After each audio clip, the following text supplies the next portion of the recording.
नमस्कार दोस्तों, success Vista classes channel पर बहुत बहुत स्वागत है। जैसा कि आप देख रहे हैं दोस्तों, हमारा यूपी पुलिस कांस्टेबल का practice set previous year question papers की हेल्प से हम लगातार सॉल्व कर रहे हैं। हमने पिछले वीडियो में 15 क्वेश्चन का प्रैक्टिस सेट आपको प्रोवाइड किया था। अगर आपने नहीं देखा है तो डिस्क्रिप्शन बॉक्स में हमने उसका लिंक दे दिया, वहां जाकर आप आसानी से देख सकते हैं। अब आइए दोस्तों, ये 2024 का यूपी पुलिस कांस्टेबल का पेपर है जिसे हम सॉल्व कर रहे हैं। आइए दोस्तों, क्वेश्चन नंबर 16 से स्टार्ट करते हैं। पिछले 15 क्वेश्चन हम आपको सॉल्व करा चुके हैं। अब देखिए दोस्तों, क्वेश्चन है यदि यहां एक्सक्लेमेशन का साइन है, ए एक्सक्लेमेशन बी बराबर ए माइनस बी है, तो पी बराबर 6 और क्यू बराबर 4 होने पर पी एक्सक्लेमेशन क्यू का मूल्य क्या होगा। तो दोस्तों, जब यहां पर इसका इस साइन का अर्थ है ए माइनस बी, तो यहां पर भी p माइनस क्यू हो जाएगा। p क्या है 6, q क्या है 4, तो 6 माइनस 4 2 होना चाहिए था। इस तरीके से पहला ही ऑप्शन इसका बिल्कुल करेक्ट हो जाएगा। अब बढ़ते हैं दोस्तों अगले क्वेश्चन की ओर। क्वेश्चन नंबर 17, एक कार 65 किलोमीटर प्रति घंटा की स्थिर चाल से 195 किलोमीटर की दूरी तय करने में कितना समय लेगी। ये बेसिक सा क्वेश्चन आपसे पूछा गया था। टाइम बराबर दोस्तों हो जाएगा, डिस्टेंस कितनी है 195 अपॉन और स्पीड है 65। जब आप इसे सॉल्व करेंगे तो 65 3 जो होता है 195 होता है, तो टाइम बराबर 3 आवर का टाइम लगेगा। इस तरीके से दोस्तों पहला ऑप्शन बिल्कुल करेक्ट हो जाएगा। अब दोस्तों बढ़ते हैं अगले क्वेश्चन की ओर। क्वेश्चन नंबर 18, यदि 42 और 49 का एलसीएम और एचसीएफ का अनुपात आपको बताना था। अब बताइए 42 और 49 का एलसीएम और एचसीएफ क्या होगा। सबसे पहले एलसीएम निकालते हैं। 42 के गुणनखंड क्या हो जाएंगे 7 छक्का 42, 49 के गुणनखंड क्या हो जाएंगे 7 सत्ते 49। तो इसका एलसीएम आप आसानी से निकाल सकते हैं 7 गुणा 6 गुणा 7, ये एलसीएम हो जाएगा।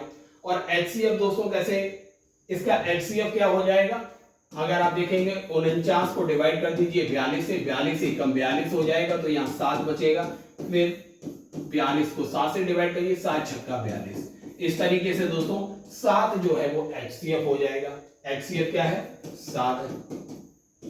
इसका अनुपात पूछा गया था तो बस डिवाइड कर दीजिए, 7 से 7 कैंसिल हो गया, 7 छक्का 42 अनुपात 1 आएगा। इस तरीके से बी ऑप्शन बिल्कुल करेक्ट है। ये दोस्तों आप सेकेंड्स में हल कर सकते हैं। यहां हम आपको डिटेल में सॉल्व करा रहे हैं जिससे कि आपको आइडिया भी रहे मेथड क्या है। इस तरीके से इसका बी ऑप्शन करेक्ट हो जाएगा। क्वेश्चन नंबर 19 है दोस्तों, यहां पर आपको बेजोड़ अर्थात विषम ज्ञात करना था। 4096, 49, 13, 58, 32, 33, 80। अगर आप दोस्तों देखेंगे 4096, 49, 13, 58, 32 ये सारे के सारे स्क्वायर या क्यूब किसी ना किसी संख्या के हैं। लेकिन आप देखेंगे 33, 80 जो है ये किसी भी संख्या का क्यूब अथवा स्क्वायर नहीं है। इस तरीके से इसका डी ऑप्शन बिल्कुल करेक्ट हो जाएगा। अब दोस्तों अगले क्वेश्चन की ओर बढ़ते हैं। क्वेश्चन नंबर 20 क्या है, 545 गुणा 545 माइनस 125 गुणा 125 का आउटपुट क्या होगा। तो यहां पर दोस्तों ए स्क्वायर माइनस बी स्क्वायर के फॉर्मूले से इसे हल करिए, हमेशा ए प्लस बी इंटू ए माइनस बी। तो ये क्या हो जाएगा 545 प्लस 125 गुणा 545 माइनस 125। इसे हल करेंगे तो आप आसानी से आंसर तक पहुंचेंगे। 770 गुणा 420। जब आप दोस्तों इनका गुणा करेंगे तो 2,81,400 आपको आंसर मिलेगा। इस तरीके से इसका बी ऑप्शन बिल्कुल करेक्ट हो जाएगा। क्वेश्चन नंबर 21 है दोस्तों, यहां से हिंदी शुरू हो जाता है क्योंकि आपके यूपी पुलिस कांस्टेबल में हिंदी भी पूछा जाता है। तो देखिए 21 नंबर का क्वेश्चन है, लक्ष्य का अनेकार्थी शब्द क्या होगा। लक्ष्य का अर्थ होता है दोस्तों निशाना, उद्देश्य, हमारा एम क्या है, तो ध्येय याद रखिए। तो लक्ष्य का अनेकार्थी शब्द भी हो जाएगा निशाना, लक्ष्य का अनेकार्थी शब्द हो जाएगा निशाना। डी ऑप्शन इसका बिल्कुल करेक्ट है। अब दोस्तों बढ़ते हैं अगले क्वेश्चन की ओर। क्वेश्चन नंबर 22, विरोध करने का सही मुहावरा क्या है। दोस्तों विरोध करने का सही मतलब है सिर चढ़ाना, सिर उठाना, सिर झुकाना या सिर कटाना। दोस्तों सिर कटाना का जो अर्थ होता है, सिर कटाने का मीन्स होता है अपनी आन की रक्षा करना, झुकेंगे नहीं बट भले ही सिर कट जाए।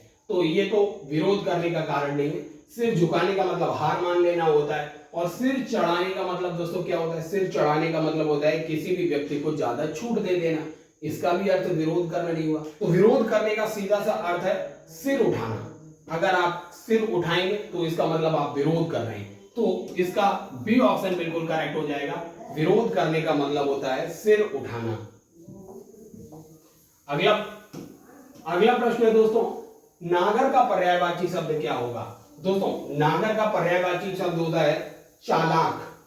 चालाक, और चालाक का पर्यायवाची क्या हो जाएगा, चतुर। इस तरीके से इसका बी ऑप्शन बिल्कुल करेक्ट हो जाएगा। बी ऑप्शन करेक्ट हो जाएगा, चतुर। अगला क्वेश्चन है क्वेश्चन नंबर 24, क्रोध किस रस का स्थायी भाव है। तो दोस्तों क्रोध जो होता है वो रौद्र रस का स्थायी भाव होता है। रौद्र, आपने अगर रसों को पढ़ा होगा तो रौद्र रस का स्थायी भाव जो होता है वो क्रोध होता है, याद रखिए। बी ऑप्शन इसका बिल्कुल करेक्ट हो जाएगा। अब बढ़ते हैं अगले क्वेश्चन की ओर। 2020 का ज्ञानपीठ पुरस्कार आपसे पूछा गया था 2024 के एग्जाम में। याद रखिए 2020 का ज्ञानपीठ अवार्ड जो मिला था नीलमणि फुकन को मिला था। इसका बी ऑप्शन करेक्ट हो जाएगा। ये दोस्तों 2024 के जो कांस्टेबल एग्जाम हुआ था उसमें आपसे पूछा गया था। तो याद रखिए दोस्तों, काफी ओल्ड भी आपसे पूछ लिए जा रहे हैं। अब जनरल नॉलेज के क्वेश्चन देखते हैं। भारतीय संविधान की सरकार की जो संसदीय प्रणाली है उसका प्रावधान दोस्तों किस देश के नमूने से अर्थात किस देश से लिया गया है भारत के संविधान में। तो याद रखिए दोस्तों, ये जो संविधान में संसदीय प्रणाली का प्रावधान किया गया है वो यूनाइटेड किंगडम जो है, ए ऑप्शन करेक्ट है, यहां से लिया गया है। दोस्तों मौलिक अधिकार जो है भारत के संविधान में अमेरिका के संविधान से लिए गए हैं, रसिया के संविधान से मौलिक कर्तव्यों को लिया गया है। इसी तरीके से डीपीएसपी जो है वो नीदरलैंड के संविधान से लिए गए। अब बताइए दोस्तों कनाडा के संविधान से क्या लिया गया है। जबकि आप देखेंगे जो सूचियां हैं, समवर्ती सूची, राज्य सूची, केंद्र सूची, उसका प्रावधान ऑस्ट्रेलिया से किया गया है। अब आप बताइए दोस्तों कनाडा के संविधान से क्या लिया गया है। कमेंट सेक्शन में इसका आंसर कमेंट कीजिए।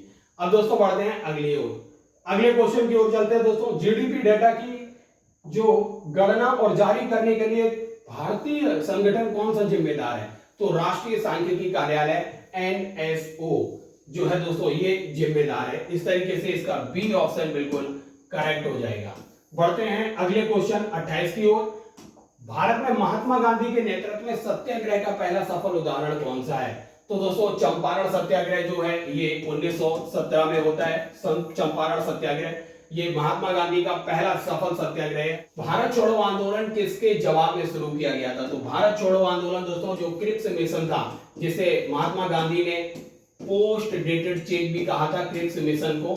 ये भी कई बार पूछा जाता है महात्मा गांधी ने किस मिशन को पोस्ट डेटेड चेक कहा है।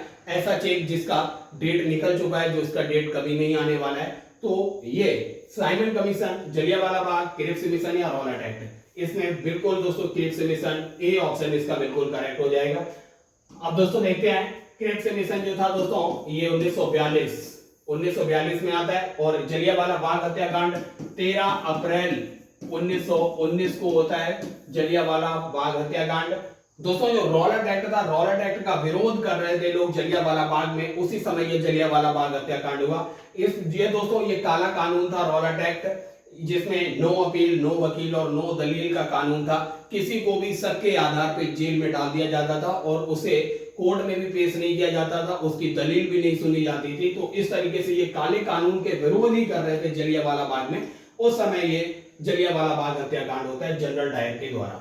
अगर आप देखेंगे दोस्तों साइमन कमीशन जो था 1927 में इसका गठन होता है, और जनवरी 1928 में ये भारत पहुंचता है। ये कई बार पूछा गया है इसका गठन कब होता है, 1927 में होता है, और भारत आता है जनवरी 1928 में, ये याद रखिए। अब दोस्तों बढ़ते हैं अगले क्वेश्चन की ओर।